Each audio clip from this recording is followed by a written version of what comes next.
Hello everyone, back to my channel. তোমরা যে যেখান থেকে দেখছো আশা করি ভালো আছো এবং সুস্থ আছো। তো সকলকে জানাই গুড মর্নিং।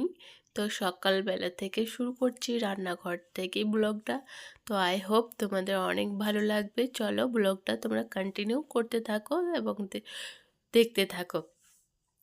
তো আজকে ভাবছি কাঁচকলা আলু দিয়ে মাছের ঝোল বানাবো। সেজন্য কাঁচকলা আর আলুটা আমি প্রথমে ফ্রাই করে নিয়েছি। দেন তারপরে এই যে মাছগুলো ভালো করে ভেজে নিয়েছি।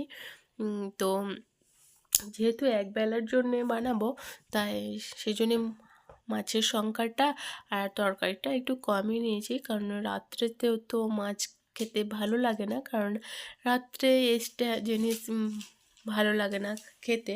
তাই একবেলা কি বেটা?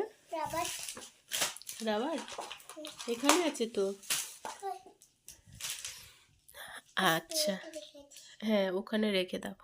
তো যেহেতু মামামের এক্সাম চলছে, তো রান্নাঘরকেও ওকে নিয়ে এসেছি, কারণ ওরগুলো দেখে নিতে হচ্ছে, কারণ ও তো বাচ্চা মানুষ, তো একা রেখে দিলে কোনটা ভুল হচ্ছে কোনটা ঠিক হচ্ছে সেটা আমি দেখতে পাচ্ছি না।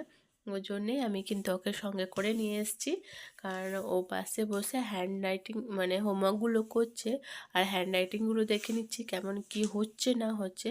তো যেহেতু ওদের এক্সাম চলছে, তো সেক্ষেত্রে আমাকে ওকেও টাইম দিতে হচ্ছে, আর দেন রান্নাটাকেও আমাকে প্রপারলি ঠিক মতন করতে হচ্ছে, কারণ হাজব্যান্ড তো অফিস যাবে।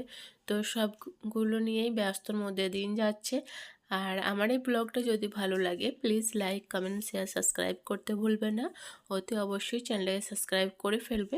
আর যারা অলরেডি সাবস্ক্রাইব করে ফেলেছো তাহলে তাদেরকে অসংখ্য ধন্যবাদ। তো তোমরা পাশে না থাকলে আমরা হয়তো কিছুই না। আর দেখতেই পাচ্ছ কতটা আমরা পরিশ্রম করে, তোমাদের হয়তো 10 সেকেন্ড বা 9 মিনিট এইগুলো তোমাদের দেখে মনে হয়, কিন্তু এর পিছনে আমাদের অনেক পরিশ্রম করতে হয়। তো যারা ব্লগ করে তারাই বুঝতে পারবে যে কতটা খাটনি করতে হয়। শুধু ভিডিও করে দিয়ে তোমাদের পোস্ট করে দেওয়া হয় না, এর সময় এডিটিং আছে, ভয়েস দেওয়া আছে, সব কিছু নিয়েই কিন্তু অনেক ব্যস্ততা চলতে হয়। তো এই যে আমার কথা বলতে বলতে এই যে কাঁচকলা আলু মাছের ঝোলটাও হয়ে গেছে, দেখতে পাচ্ছ কতটা কালার এসছে, আর খেতেও কিন্তু ভীষণ টেস্টি হবে আই হোপ। তো দেখতে কালারটা ভীষণ, নামানোর সময় ধনেপাতা পেঁয়াজ কুচি দিয়ে দিয়েছি, ব্যাস টেস্টটা কিন্তু আরও দ্বিগুণ তুলে উঠেছে, আর দেখতে কিন্তু ভীষণ সুন্দর হয়েছে, তাই না? আর এর মধ্যে কিন্তু বেগুন আমি একটা পোড়াতে দিয়েছি, কারণ বেগুন পোড়ানো ভাবছিলাম আজকে বেগুন পোড়ানো বেশ ভালো লাগবে খেতে। তো তাই যেমন ভাবনা তেমন কাজ করতে নেমে পড়েছি। তো এই যে বেগুন পোড়াতে নেমে গেছি। বেটা লিখো, কি হয়েছে? ওই তো, যাও নিয়ে এসো গো, আস্তে আস্তে যাও। লাগবে না? ঠিক আছে, তুমি ছেড়ে গেছে। আচ্ছা, যেগুলো তুমি লিখছিলে সেগুলোই লিখো।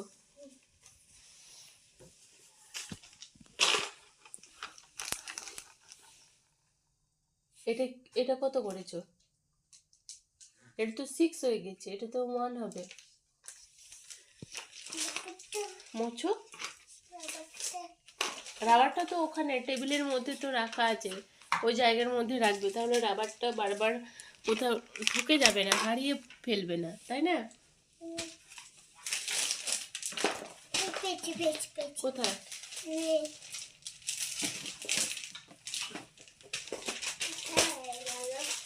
কোথায় আছে রাবারটা? এই তো এই তো, এই না, ঠিক আছে। হ্যাঁ, ওখানে রাখবে, ও টেবিলের উপরে যে গোলাটা আছে ওখানে কিন্তু রাবারগুলো ওখানে রাখার। আচ্ছা, হ্যাঁ ওখানে রেখে দাও। আর এর মধ্যে এই যে পেঁয়াজ কুচকে রেখে দিয়েছি, আর ধনেপাতা আর কাঁচা লঙ্কা, কারণ হাজব্যান্ড যেহেতু অফিস যাবে, আজকে লাঞ্চ নিয়ে যাবে না, খেয়ে যাবে, তো সেই জন্যেই আমি কিন্তু গরম গরম ভাতের সঙ্গে বেগুনটাও মেখে দেব। তো সেজন্যই এগুলো আমি ঝটপট করে কেটে নিয়েছি, কারণ দেখা যায় যখন ভাত বাড়তে যাব তখন এগুলো যদি হাতের কাছে যদি না থাকে ভীষণ প্রবলেম হয়ে যায়। তো সেই জন্যই আমি কেটে রেখে দিয়েছি। আর আজকে চিকেনটা ম্যারিনেট করে রান্না করব, তো আগে থেকে ম্যারিনেট করে দিয়েছিলাম। যেহেতু আমাদের গাছে টমেটো, ছোট ছোট টমেটো হলেও কিন্তু ভীষণ টক, সে কথাই আছে। ছোট হলেও কিন্তু তার সাইজে ছোট হলেও কিন্তু তার গুণ বা তার তেজ কিন্তু অনেকটাই। আমরা হয়তো সাইজে ছোট বলে কোনো প্রত্যাশা দিই না, সাইজে ছোট বা দেখতে ছোট এরকম বলি, কিন্তু সবসময় ভাবি যে ফিট অ্যান্ড ফাইন, সুন্দর, লম্বা, এরকম মোটা, হেলদি এসবই আমরা খুঁজি। কিন্তু ঠিক তেমনটা নয় যে সবাই কি পারফেক্ট হবে তা না, কিন্তু ঠিক টমেটোটাও সেরকম দেখতে কেমন সুন্দর না খুব একটা, কিন্তু কুলের মতন সাইজটা, কিন্তু এর টেস্টটা আর টকটা বড় টমেটো ফেলের কাছে। তো এভাবে ম্যারিনেট করে চিকেন রান্না করলে একবার যেহেতু করেছিলাম ভীষণ টেস্ট হয়েছিল, তো সেক্ষেত্রে আবার কিন্তু এভাবে রান্না করছি, কারণ খুব সবাই বলছিল যে খুব টেস্ট হয়েছে। তো এই জন্যে আমি আবার এইভাবে ম্যারিনেট করে রান্নাটা করছি চিকেনটা। সব সময় মশলা কষে চিকেন রান্না করো, মাটন রান্না করো, বিফ রান্না করো, কিন্তু একঘেয়েমি হয়ে যায় জিনিসটা। প্রসেসটা তুমি যদি একটু উল্টোভাবে, একটু অন্যরকমভাবে যদি করা হয়, কিন্তু খেতে বেশ ভালো লাগে আর টেস্টটাও সুন্দর লাগে আর রান্না করতেও ভালো লাগে। তো এর মধ্যে ফোড়ন দিয়েছি, এই যে একটু আলু ভেজে রেখেছি সেই তেলের মধ্যে একটু তেল দিয়ে দিয়েছি সামান্য। আর দেখতে পাচ্ছ কতটা অনুপাতে তেল দিয়েছি। তেল বেশি হয়ে গেলেও কিন্তু একদম ভালো লাগে না, উপরে তেল ভেসে ওঠে। আর ফোড়নে দিলাম গোটা জিরে। তো এই যে দিয়ে দিয়েছি গোশটা, গোশটা বলছি, মাংস, চিকেন, কারণ ভুল ভাল হয়ে যাচ্ছে আজকে কথাটা, কেন জানি না, কারণটা আজকে ঠান্ডাও লেগেছে, শরীরটা ভীষণ খারাপ। তো তোমরা সব কিছু নিয়ে আমার কথাগুলো যদি ভুল ত্রুটি যদি কোনো কিছু হয়ে থাকে, তাহলে ছোট্ট বোন হিসেবে বা ছোটো দিদি হিসেবে তোমরা আমাকে ক্ষমা করে দিও। তো এই যে আলুগুলো ভেজে নিয়েছিলাম, সেই আলুগুলো কিন্তু এর মধ্যে দিয়ে দেবো ভালোভাবে, চিকেনটা কষা হয়ে যাওয়ার পর। বেটা তুমি লিখো কোনটা, না তো কিচ্ছু নেই। তুমি এত ভয় খাচ্ছ কেন? শুধু তুমি ভূতের কার্টুনগুলো দেখে দেখে তুমি ভয় পাচ্ছ? একদম আজ থেকে ওইগুলো দেখবে না, ঠিক আছে? আজ থেকে তো আমি বন্ধ করে দিয়েছি ভূতের কার্টুন। আচ্ছা, হাবজি গাবজিটা দেখি। আচ্ছা, হাবজি গাবজিটা রোজ দেখলে হবে না, বেশি অ্যাক্টিভিটি হয়ে যাবে তুমি ওইসব জন্য। তুমি যেমন দেখছিলে পড়াশুনো, কার্টুন ওইসব দেখবে সবসময়। একটা হাবজি গাবজি একটি মুভি আছে, সেটা তোমাদের নাম করছি। সেই মুভিটা বাচ্চারা যারা ফোন দেখে অতিরিক্ত, তাদের ক্ষেত্রে হাবজি গাবজি মুভিটা দেখাবে, দেখবে কতটা বাচ্চারা অ্যাডাল্ট হবে ওই সিনেমাটা দেখে, মানে বুঝতে পারবে যে হ্যাঁ, যারা অতিরিক্ত গেম খেলে তাদের পক্ষে ওটা অবশ্যই দেখা উচিত বাচ্চারা। কিন্তু মাম্মামু ওই হাবজি গাবজি মুভিটা দেখার পর ফোনের তো গেম তো দূরের কথা, ফোনও অনেকটাই কমে গেছে দেখা, কারণ এতটা অ্যাক্টিভ হয়ে যায় বাচ্চারা ফোন হাতে সারাক্ষণ গেম খেলতে খেলতে পড়াশোনা সব কিছু কিন্তু ওলটপালট হয়ে যায়। তো যারা অতিরিক্ত গেম খেলে বাচ্চারা বা ফোন দেখে, তাদেরকে একবার হলেও তুমি ওই মুভিটা দেখেও দেখবে বাচ্চারা খুব এনজয় করবে দেখার সময়। আর ওদের সব থেকে ইম্পর্টেন্ট যেটা হচ্ছে, সেটা প্রচণ্ড ওরা ভয় পাবে ওই যে মুভিটা দেখে, কারণ বাচ্চাটা যখন শরীর খারাপ হয়ে পড়বে, হসপিটালাইজ হয়ে ভর্তি করবে, বা যখন ফোনটা যখন পাবে না, মা বাবাদের সাথে কীভাবে ব্যবহার করবে, তখন বাচ্চারা কিন্তু নিজেদের মধ্যে কিন্তু সেগুলো খুঁজে পাবে বা খুঁজে ভুলগুলো ধরতে পারবে যে না, তো আমি এরকম করি। তো সেক্ষেত্রে আমি বলবো যে হাবজি গাবজি মুভিটা একবার হলেও তোমরা দেখো, বড়রাও দেখো, বাচ্চাদেরকেও দেখায়ও, দেখবে খুব কাজে আসবে। তো মাম্মাম হাবজি গাবজি মুভিটা দেখে কিন্তু অনেকটাই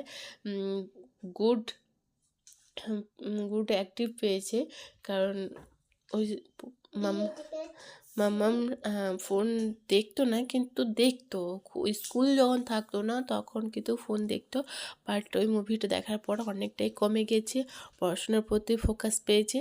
আর এটাই। আর আমার তোমাদের সঙ্গে কথা বলতে বলতে কিন্তু আমার রান্নাও প্রায় শেষের দিকে হয়ে এসছে। তো এই রান্নাটা জাস্ট চিকেনটা আমার হয়ে গেছে। ফুটে উঠলেই কিন্তু ওটা নামিয়ে ফেলবো। আর বেগুনটাও এই যে চটকে দিয়েছে, কারণ আমার চিকেনটা হয়ে গেছে তো। তো সেক্ষেত্রে আমার হাজব্যান্ডেরও স্নান করা কিন্তু হয়ে গেছে। তো এবারটা হাজব্যান্ডকে তো খাবার দিতে হবে। তো চিকেনটা ঝটপট করে একটু ঠান্ডা করতে দিলাম। আর এই যে বেগুনটা ভালোভাবে চটকে নিয়ে তো এটা ভালো করে মেখে নেব। বেগুনটাও ভালো করে পুড়িয়ে গেছে। তো গরম গরম ভাতের সঙ্গে এই বেগুন বেগুন মাখা দেবো আর চিকেন কষা দেবো। মাছ দেবো না, কারণ অফিস যাবে তো, তো মাছটা থাক, ওকে খেতে হবে না।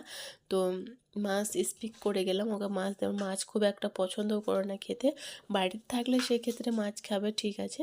তারপর আমার কাজ বাজ হয়ে যাওয়ার পর সব ধোয়াধুয়ি কমপ্লিট করার পর কিন্তু ওভেনটাও সুন্দর করে ক্লিন করে ফেলেছি।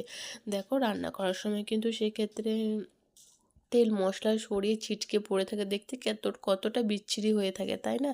আর ক্যামেরার সামনে কিন্তু দেখতেও লজ্জা, দেখাতেও লজ্জা লাগে, কিন্তু কিছু করার নেই।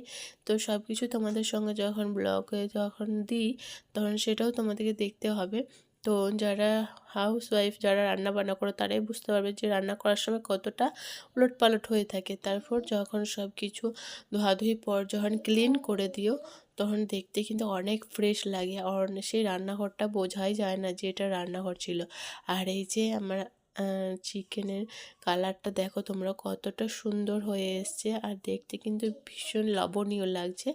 তো এরকম করে তোমরা কে চিকেন বানিও ম্যারিনেট করে এভাবে?